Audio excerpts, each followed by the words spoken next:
国际新闻来关心俄罗斯的间谍行动，即马互看破骹手。18时伫波兰有掠到一个替俄罗斯咧做事的间谍，伊是要去暗杀乌克兰的总统泽伦斯基。另外伫德国嘛有掠到2个俄罗斯的间谍。德国嘅检察官18日宣布，伫咧德国逮捕2位德国籍俄罗斯男子，其中一个人被指控对包括美国军事设施在内等目标，用炸药或者是放火发动攻击。 目的是要破坏对乌克兰的援助。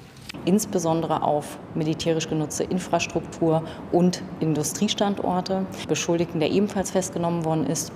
Und der erstgenannte Festgenommene hat dann nach unserer Erkenntnis diese Informationen, die die beiden gesammelt haben, an eine Person weitergereicht. Denn nach unseren Erkenntnissen hat er zwischen 2014 und 2016 in der Ostukraine für die sogenannte Volksrepublik Donetsk gekämpft. 对此，德国调解俄罗斯大使伫进前克里姆林宫表示无相关知情。因那伫波兰时逮捕一位波兰籍的男子，伊涉嫌替俄罗斯军事情报部门做间谍，参加这回暗杀乌克兰总统泽伦斯基。